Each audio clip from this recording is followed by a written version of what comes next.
Hello dear student, મજામાં છો બધા? કેમેસ્ટ્રીનો આજે આપણો લેક્ચર તો છેલ્લે આપણે ઘન અવસ્થા ચેપ્ટર પૂર્ણ કરેલું અને સેક્શન સીના એમસીક્યુ જોયા હતા, બરાબર? એમાં એમ્સના એમસીક્યુ તમને સોલ્વ કરવાનું કીધેલું છે મેં.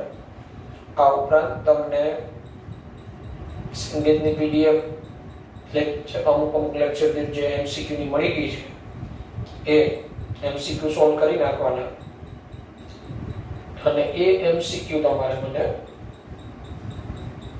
એની ડિફિકલ્ટી છે મને, બરાબર છે, એ અંદાજિત 29 બરાબર છે ઓગસ્ટ 29 ઓગસ્ટના ઇન્ડિવિજ્યુઅલ દરેક પોતા ડિફિકલ્ટી મને મોકલી શકશે નંબર, એટલે હું એમાં ડિફિકલ્ટી લેક્ચર બનાવી અને તમને આપી દઈશ. ઓકે. અને હવે જે પછી નીચની જે ટેસ્ટ આવશે એમાં ઘન અવસ્થા ચેપ્ટર હશે. ઓકે, પ્રિપરેશનમાં રહેવાનું ઘન અવસ્થા અને એની સાથે આપણે રિવિઝન ટેસ્ટ તરીકે દ્રવ્ય અવસ્થા 11મા ધોરણ ઘન અવસ્થા સાથે રિવિઝનમાં ચેપ્ટર કયું? દ્રવ્ય અવસ્થા, બરાબર? 11મા ધોરણનું હશે, વ્યવસ્થિત પ્રિપેર કરવાનું.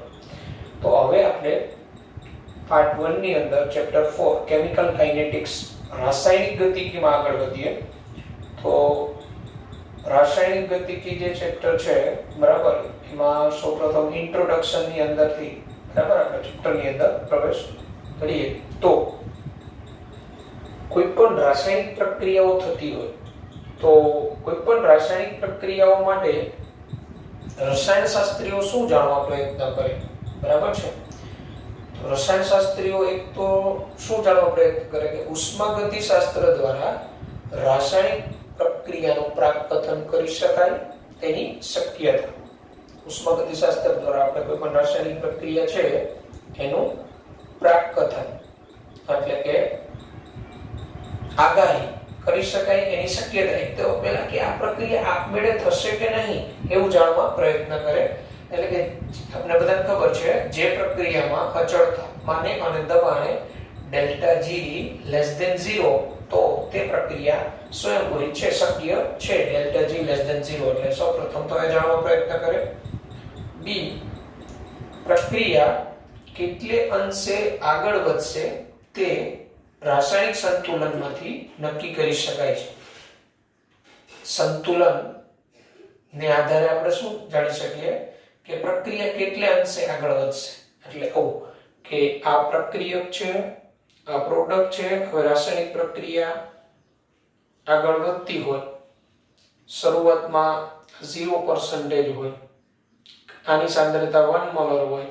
હવે આની સાંદ્રતા ઘટતી જાય અને આની સાંદ્રતા 0.5 મોલર થાય ને, દાખલા તરીકે તો 0.5 મોલર થઈ અને પછી આ પ્રક્રિયામાં આગળ વધતાની સાંદ્રતામાં કોઈ ઘટાડો થતો નથી, આની સાંદ્રતા અચળ થઈ ગઈ, તો એનો અર્થ એવો થયો આ પ્રક્રિયા કેવું થઈ ગયું? સંતુલન પ્રસ્થાપિત થઈ ગયું.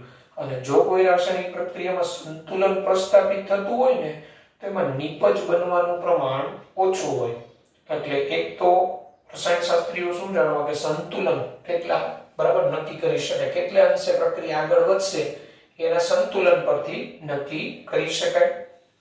સી, પ્રક્રિયાની ઝડપ એટલે કે પ્રક્રિયાને સંતુલને પહોંચવા લીધેલો સમય. અને એક તો સમય પણ અગત્યનો, જેમ કે કોઈ પ્રક્રિયા સ્વયંભૂરી આપમેળે થતી તો હોય પણ એ પ્રક્રિયાને પૂર્ણ થવા માટે ખૂબ જ સમય લાગતો હોય તો એ પણ જે તે ઔદ્યોગિક એકમો માટે હિતાવહ નથી. એટલે થર્ડ પોઈન્ટ શું ધ્યાનમાં લઈએ? પ્રક્રિયાની ઝડપ કેટલી છે, એટલે કે પ્રક્રિયાને સંતુલને પહોંચવા લીધેલો સમય. એટલે કોઈ પણ પ્રક્રિયામાં પ્રક્રિયક અને નિપજની સાંદ્રતા અચળ થવા માટે કેટલો સમય લાગે છે, બરાબર? તો આ ત્રણ બાબતો છે એ રસાયણશાસ્ત્રીઓ જાણવા પ્રયત્ન કરે.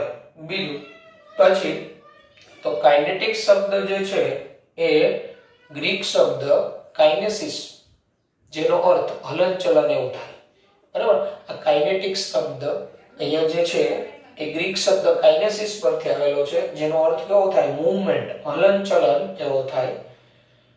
ઉષ્માગતિશાસ્ત્ર રાસાયણિક પ્રક્રિયાની શક્યતા વિશે કહે છે. આપણે ઉષ્માગતિશાસ્ત્ર ને આધારે શું કહી શકાય કે આ પ્રક્રિયાની શક્યતા છે કે નહીં, પુરોગામી તરફની શક્યતા છે કે નહીં, જે આપણે એના ડેલ્ટા જી ના મૂલ્ય પરથી કહી શકીએ.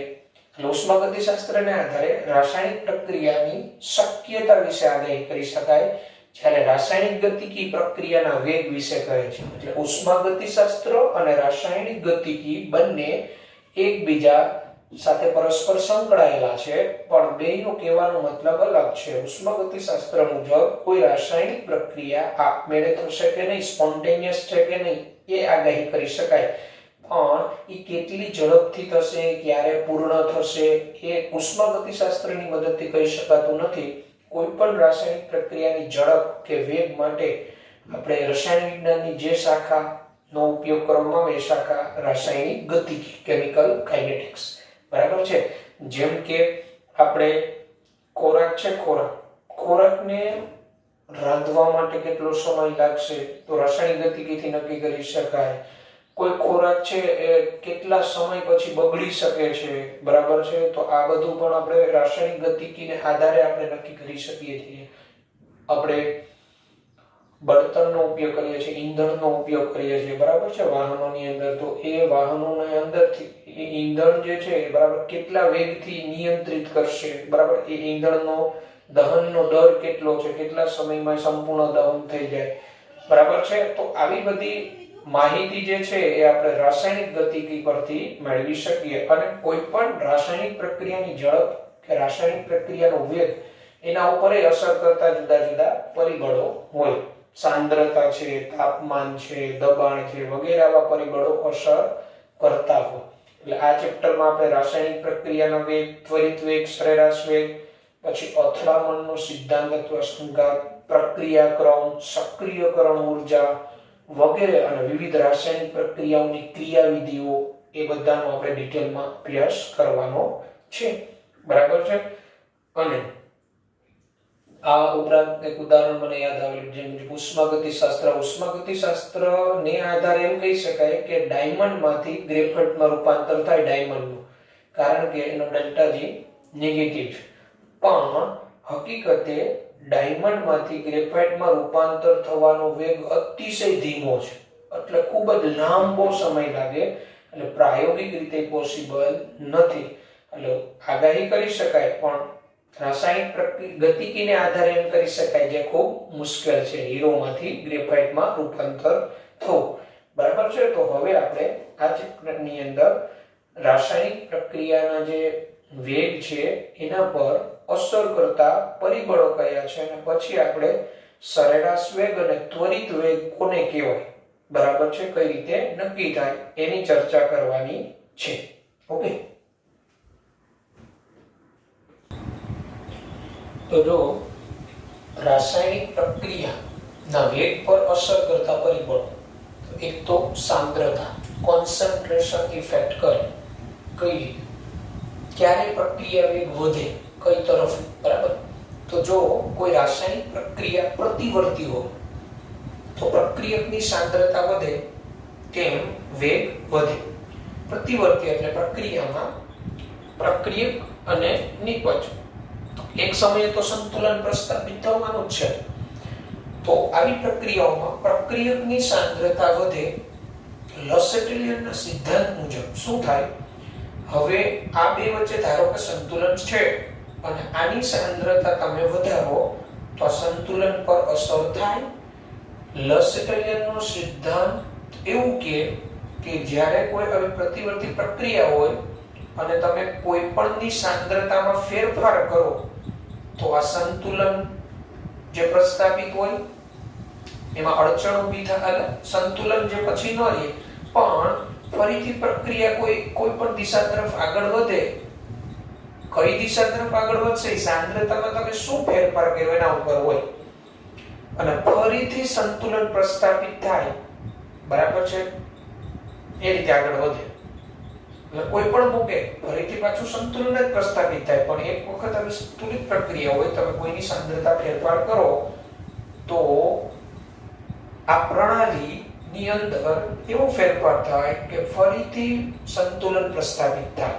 એટલે તમે જો પ્રક્રિયકની સાંદ્રતા વધારો તો લસેટલિયનના સિદ્ધાંત મુજબ પ્રણાલી એ થયેલો વધારો શું કરવા પ્રયત્ન કરે? ઘટાડવા. તો થયેલો વધારો જે ઘટાડવાનો પ્રયત્ન કરવો હોય તો એ કઈ તરફ આગળ વધે? નિપજ તરફ. અને ફરીથી સંતુલન પ્રસ્થાપિત થાય એટલે પ્રક્રિયકની સાંદ્રતા વધે, પ્રક્રિયા પુરોગામી તરફ જાય અને ફરીથી સંતુલન પ્રસ્થાપિત થાય. એનો સંતુલન અચળાંક હોય ને એ તો અચળ જ રહે, કારણ કે સંતુલન અચળાંક તમને ખબર છે નિપજની સાંદ્રતા છે પ્રક્રિયકની સાંદ્રતા, તો એ ગુણોત્તર તો અચળ જ રહેવાનો છે.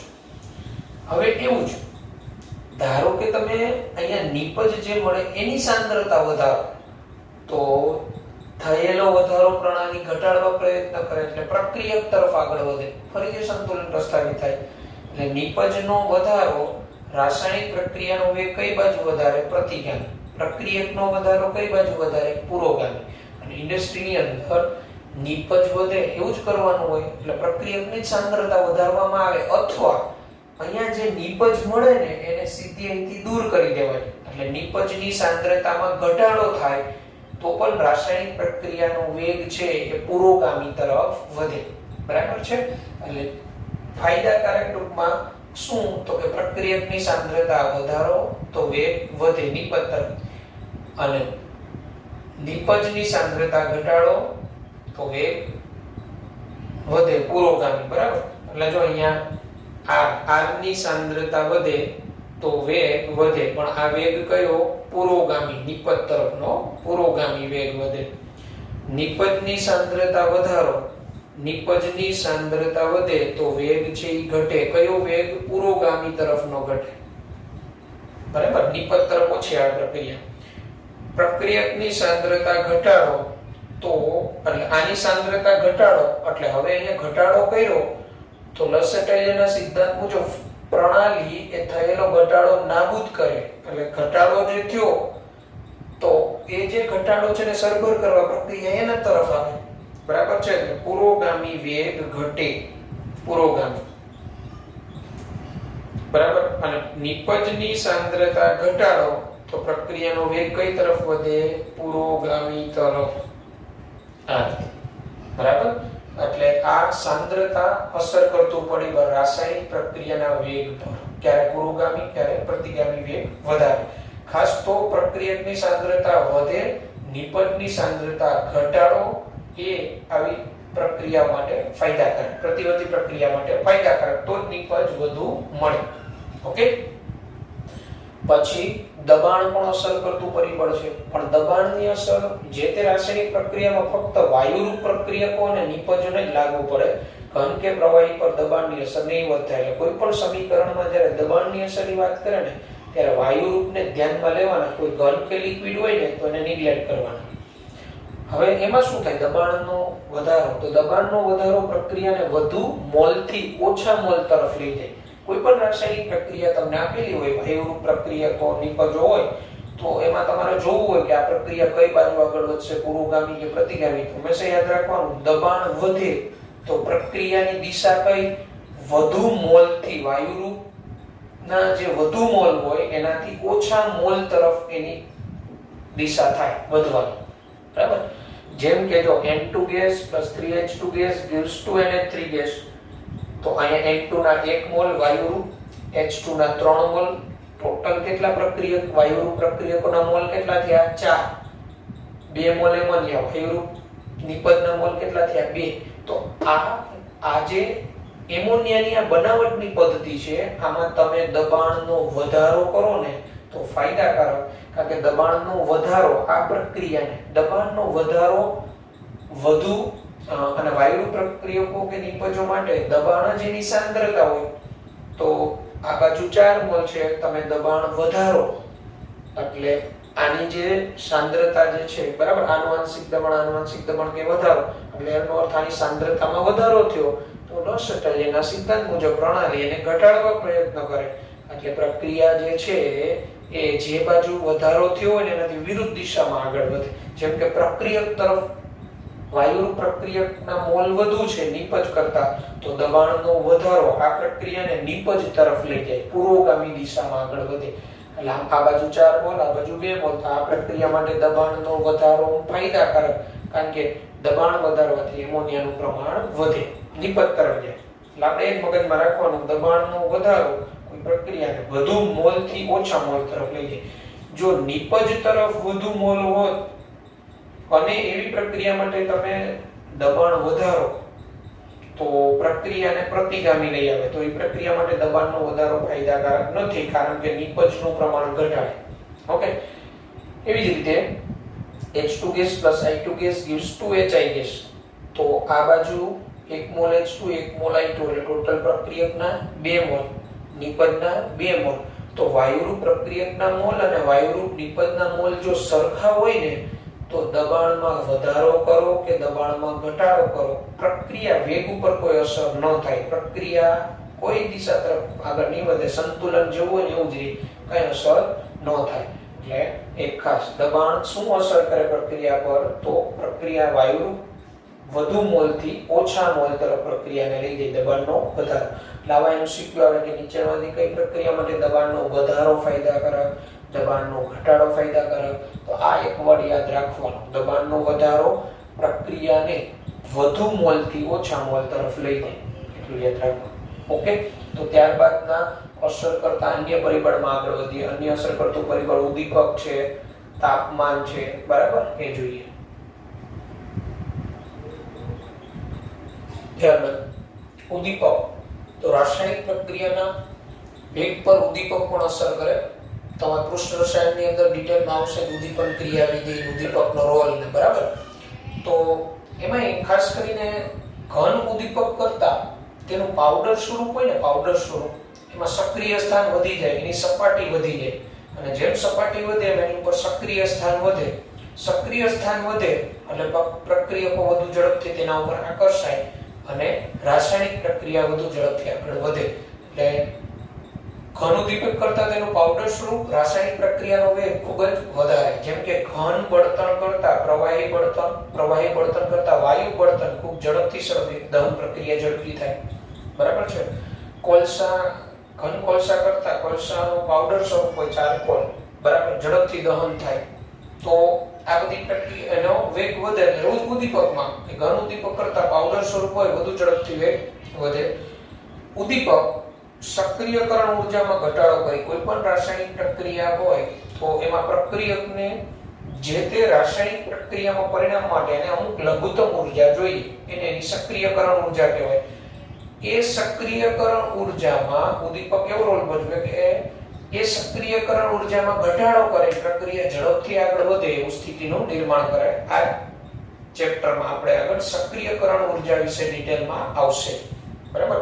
એટલે સક્રિયકરણ ઊર્જામાં ઘટાડો કરી રાસાયણિક પ્રક્રિયાનો વેગ વધારે, રાસાયણિક પ્રક્રિયા ઝડપી બનાવે. ઉદાહરણ તરીકે હેબર વિધિથી એમોનિયાની બનાવટમાં લોખંડના ટુકડા કરતા તેનું પાવડર સ્વરૂપ વધુ વેગ વધારે. Fe નો જે ટુકડો હોય મોટો, એના કરતા એનું પાવડર સ્વરૂપ હોય તો રાસાયણિક પ્રક્રિયાનો વેગ ખૂબ જ વધે. આ ઉપરાંત તમે ઉદ્દીપન વિશે પૃષ્ઠ રસાયણમાં ખૂબ ડિટેલમાં ભણશો, બરાબર છે. એની અંદર એ બે પ્રકારના હોય, દહન ઉદ્દીપક, ઋણ ઉદ્દીપક. દહન ઉદ્દીપક રાસાયણિક પ્રક્રિયાનો વેગ વધારે, ઋણ ઉદ્દીપક હોય તો વેગ ઘટાડે. ટૂંકામાં ઉદ્દીપક પણ રાસાયણિક પ્રક્રિયાના વેગ પર. એક યાદ રાખવું, ઉદ્દીપક સંતુલન પર કોઈ અસર ન કરે.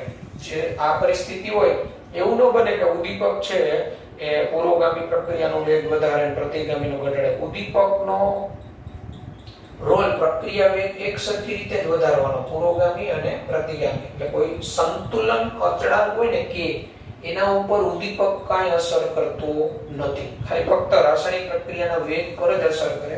સંતુલન અચળાંક કે પર ઉદ્દીપક કાંઈ અસર કરતો નથી, મગજમાં રાખવાનું. ઓકે, તાપમાન, તો તાપમાન છે એ પણ રાસાયણિક પ્રક્રિયાના વેગ પર અસર કરે. ઘણી વખત કોઈ પ્રક્રિયા ધીમી થતી હોય તો તાપમાનમાં વધારો કરવામાં આવે તો ઝડપી થાય, બરાબર. તાપમાન પણ વેગમાં ફેરફાર કરે. પુરોગામીનો પ્રતિગામીનો કઈ તરફનો વધારશે તાપમાન, બરાબર. તાપમાન વધારવાથી કઈ બાજુનો વેગ વધશે એનો આધાર પાછો રાસાયણિક પ્રક્રિયા કયા પ્રકારની એના ઉપર.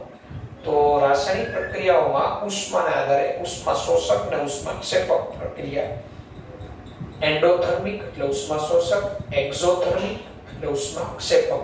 તો ઉષ્મા શોષક પ્રક્રિયા હોય ને, ઉષ્મા શોષક પ્રક્રિયા એટલે જે રાસાયણિક પ્રક્રિયામાં પ્રક્રિયક ઉષ્મા મેળવે અને નિપજ તરફ જાય, તો એવી પ્રક્રિયા માટે તાપમાનનો વધારો ફાયદાકારક. કારણ કે એવી પ્રક્રિયામાં તાપમાન વધારો એટલે પ્રક્રિયક તરફ વધારો થયો, એટલે એ થયેલો વધારો પ્રણાલી ઘટાડવા પ્રયત્ન કરે અને કઈ તરફ આગળ વધે? નિપજ તરફ.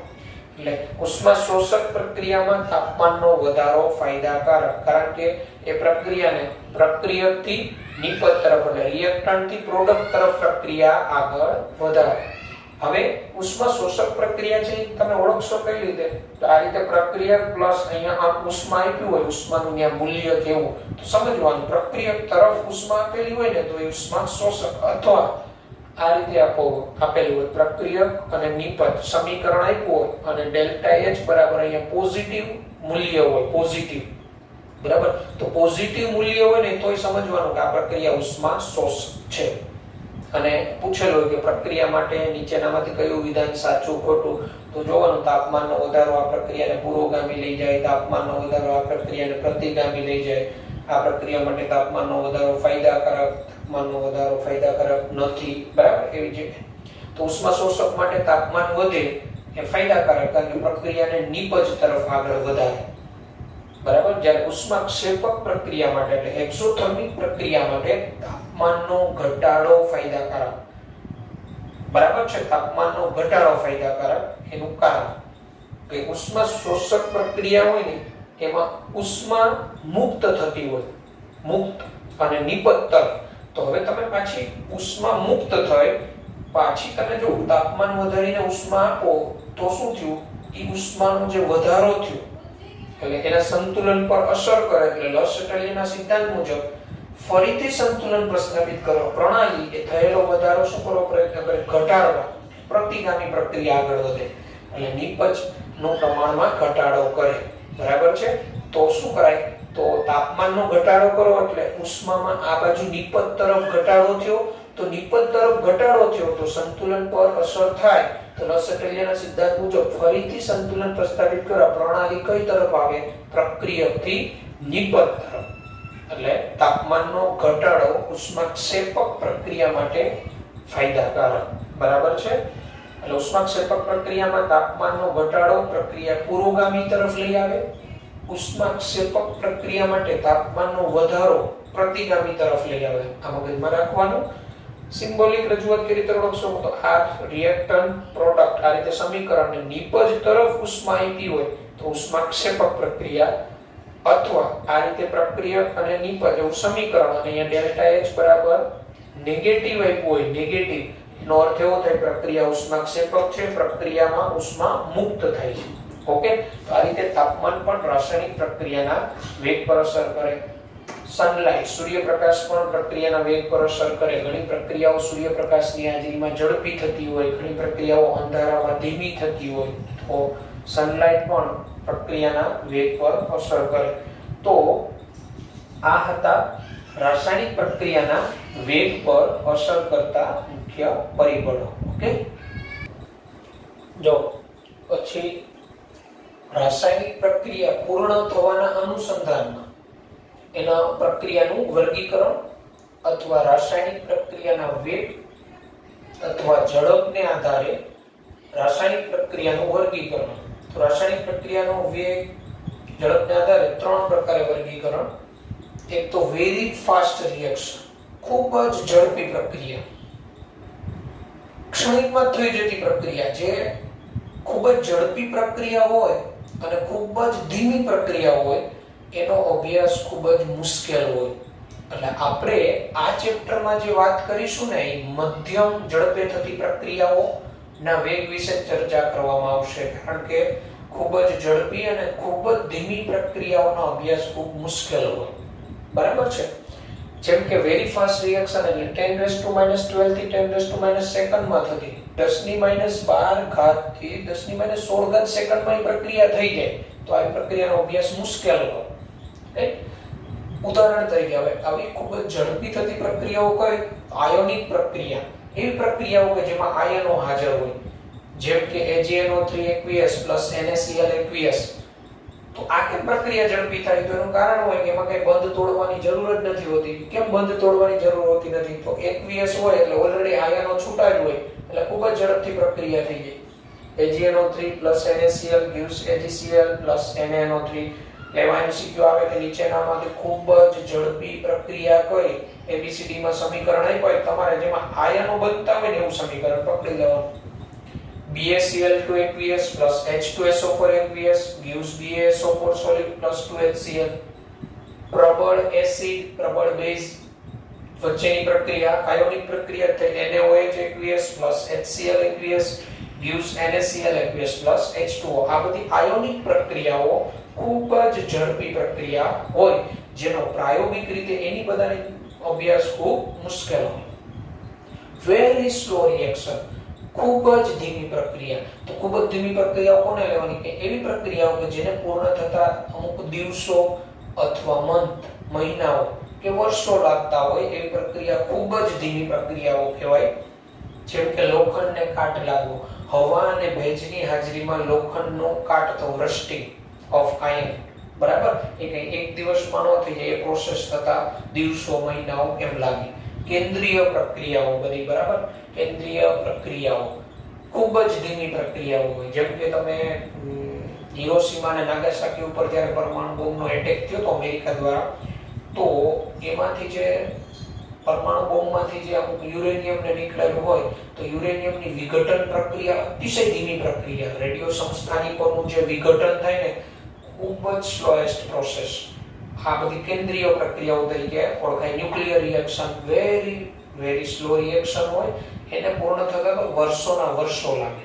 જે તમને ખબર હોય તો હિરોશીમા નાગાસાકી ઉપર જે એટેક થયો એમાંથી જે યુરેનિયમ નીકળ્યું એનું જે વિખંડનની પ્રોસેસ થાય તો હજી 25-30 વર્ષ પછી પણ ત્યાં બાળકો જે જન્મ છે એની અંદર અમુક ખામીઓ હોય છે. એ ખામીઓનું કારણ શું છે? આ યુરેનિયમ. આ વિખંડન પ્રક્રિયાઓ અતિ ધીમી, બરાબર છે? કેન્દ્રીય પ્રક્રિયાઓ ખૂબ ધીમી પ્રોસેસ. આનો અભ્યાસ પ્રાયોગિક રીતે કરવો ખૂબ મુશ્કેલ હોય કારણ કે દિવસો અને વર્ષોના વર્ષો થતા હોય. અને એવી પ્રક્રિયાઓ જે ખૂબ ઝડપી કે ખૂબ જ ધીમી ન હોય, ખૂબ જ ઝડપી ન હોય, ખૂબ જ ધીમી ન હોય, મધ્યમ પ્રકારની, આવી પ્રક્રિયાઓને આપણે ધીમી પ્રક્રિયાઓ તરીકે ઓળખીએ છીએ. આ ધીમી પ્રક્રિયાઓમાં મોટાભાગની જળ વિભાજન પ્રક્રિયાઓ આવશે. સુક્રોઝનું જળ વિભાજન, એસ્ટરનું જળ વિભાજન, અમુક વિઘટન પ્રક્રિયાઓ આવશે જે આપણે ઉદાહરણ જોઈએ. તો આપણે આ ચેપ્ટરમાં ધીમી પ્રક્રિયાઓ વિશેના અભ્યાસ ખાસ કરવાનો થશે. ઓકે, એટલે આ જે થયા આ ધીમી પ્રક્રિયાના ઉદાહરણ, ધીમી પ્રક્રિયાના ઉદાહરણ, બરાબર? સ્લો એટલે ખૂબ જ ઝડપી ન હોય, ખૂબ જ ધીમી ન હોય, મોડરેટ સ્પીડ વાળી આપણે ધીમી પ્રક્રિયા કહેવાય. સ્લો રિએક્શન, એમાં ઇથાઇલ એસિટેટનું જળ વિભાજન, ટૂંકમાં કહીએ તો એસ્ટરનું જળ વિભાજન. એસ્ટરના જળ વિભાજનથી એસિડ પ્લસ આલ્કોહોલ બને. ઇથાઇલ એસિટેટ તો ઇથાઇલ ઇથેનોલ, જળ વિભાજનથી ઇથેનોઇક એસિડ પ્લસ ઇથેનોલ બનવું, ધીમી પ્રક્રિયા. સુક્રોઝનું જળ વિભાજન તો સુક્રોઝનું વ્યુત્ક્રમણ, ઇન્વર્ઝન ઓફ સુક્રોઝ. તો સુક્રોઝ નું જળ વિભાજનથી ગ્લુકોઝ ફ્રુક્ટોઝનું બનવું, ધીમી પ્રક્રિયાનું ઉદાહરણ. એમોનિયમ નાઇટ્રાઇટનું વિઘટન, એમોનિયમ નાઇટ્રાઇટનું વિઘટન ગરમ કરો, વિઘટન થાય N2 H2 2H2O, ધીમી પ્રક્રિયા. હાઇડ્રોજન પેરોક્સાઇડનું વિઘટન, H2O2 નું વિઘટન થઈ પાણી અને O2 છૂટું પડવું, આ ધીમી પ્રક્રિયાઓ. એટલે મગજમાં રાખવાનું, વિઘટન પ્રક્રિયાઓ, જળ વિભાજન પ્રક્રિયાઓ આ બધી ધીમી પ્રક્રિયાઓમાં આવે. આયોનિક પ્રક્રિયાઓ હોય એ બધી ખૂબ જ ઝડપી પ્રક્રિયામાં આવે. આ હવાની હાજરીમાં લોખંડનું કટાવવું, કેન્દ્રીય પ્રક્રિયાઓ આ બધી વેરી સ્લોએસ્ટ રિએક્શન, ખૂબ જ ધીમી પ્રક્રિયાઓમાં આવે. તો આપણો આ કેમિકલ કાઇનેટિક્સનો લેક્ચર નંબર 1 માં અહીંયા સુધી રાખીએ. પછીના લેક્ચરમાં આપણે હવે આ રાસાયણિક પ્રક્રિયાઓના જે વેગ હોય એને કેટલા પ્રકારમાં વર્ગીકરણ કરાય, બરાબર? વેગનું વર્ગીકરણ આવશે. ત્વરિત વેગ કોને કહેવાય, સરેરાશ વેગ કોને કહેવાય, એની આપણે ગ્રાફ દોરીને વાત કરીશું અને એને આધારિત એના ફોર્મ્યુલાની વાત કરીશું, બરાબર? તો આજના લેક્ચરમાં આપણે અહીંયા સુધી રાખીએ. પછીના લેક્ચરમાં આગળ વધીશું. Okay, good bye, take care.